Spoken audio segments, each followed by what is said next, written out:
In the name of God, Father, Son and Holy Spirit. Amen. The saga of Novak Djokovic continues. This is a complex and confusing mix of immigration law, of vaccination ideology, of truth and lies, of international diplomacy and domestic politics. However, I find the human responses to this the most interesting of all. There is no doubt that Djokovic is, for the government, a welcome distraction from the escalating COVID crisis caused by their policies based in neoliberal ideology. The government's response to Djokovic is being governed by polling which indicates that his deportation would play well to their electoral base.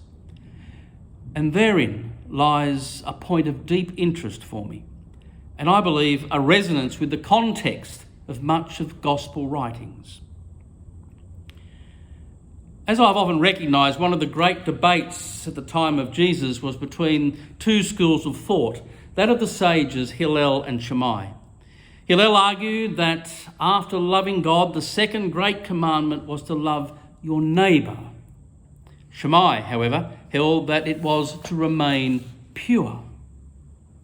That's why in Luke's Gospel, the question is asked, who is my neighbour? Is my neighbour someone I can love without risking my own purity?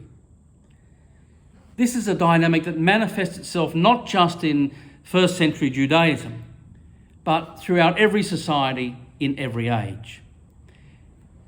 In its mildest expression, it is found in petty rivalries between sporting teams. But in its most extreme and malevolent, it is found in genocide. The question, however, is always the same. Do we see the other as neighbour? Do we see the other as self? Or do we see the other as impure and therefore as a threat? This ubiquitous dynamic has been used by those who seek power from time immemorial.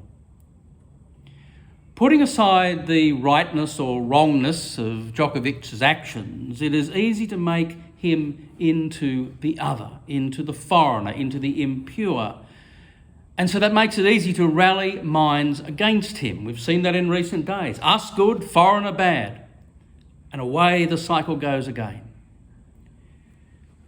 Djokovic's detention in a Melbourne hotel has highlighted the long-term detention of asylum seekers who cannot be released precisely because the government has so successfully capitalised on this ancient dynamic, so successfully that it is now impossible to release these most vulnerable people without the general population feeling in some way that they have been contaminated.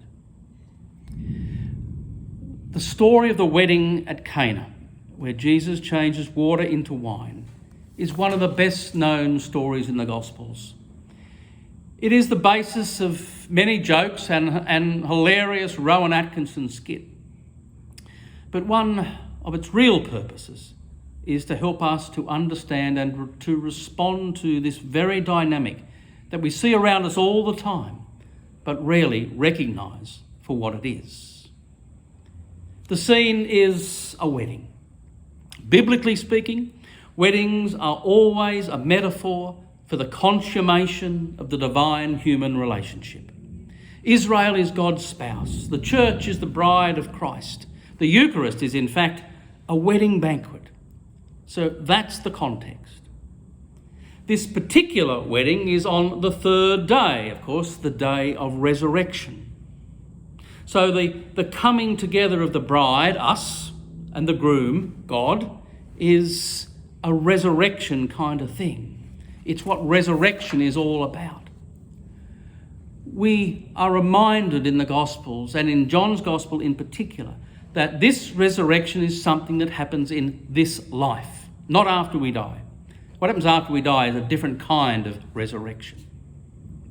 The wine, symbolic of life, we are told has run out. This, of course, can happen in all marriages. But this is not a new marriage.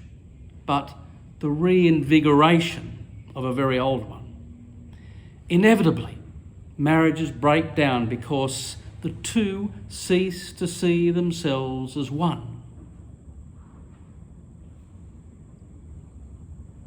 One begins to perceive the other as impure and therefore eventually an enemy.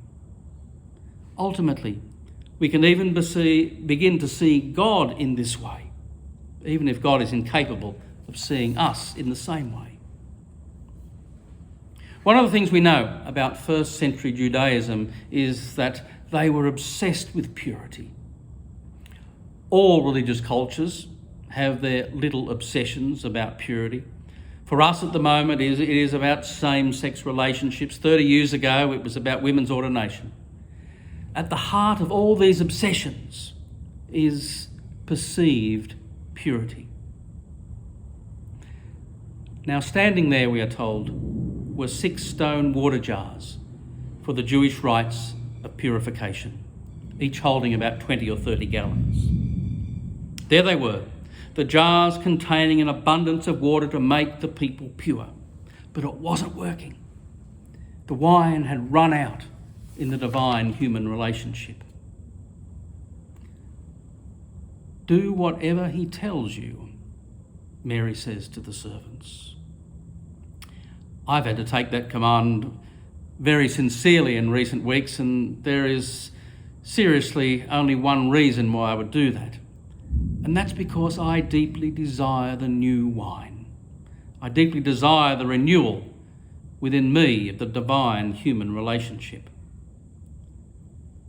Doing the will of God is one of the main ways in which we open ourselves to that relationship, to resurrection. But how do we ever know that that's what we are doing? It is so true that much of the world's misery has been brought about by those who are convinced that they are doing God's will. Well, to start with, if we are not seeing the other as neighbour, then we are definitely not in the realm of divine will. And because God's economy is different to ours, if it doesn't feel like it's costly to us, then we're probably not in the zone either. I've had to learn that one in recent weeks as well. I sometimes describe this as it's like there's a me-shaped hole in the universe, and unless I'm filling that hole, I cannot have the fullness of life. Of course, there is also a U-shaped hole in the universe. Are you seeking to fill that as well? When it comes to Mr. Djokovic, I would say to our political leaders, deport him, don't deport him, follow the laws that apply at the time in the same way that you would follow them for everyone else. But don't use him to appeal to our base natures. And don't do that for your own political purposes, because that denies life to us all. When you do that, the wine runs out. Do what he tells you. Do that. And the best wine is still to come. The Lord be with you.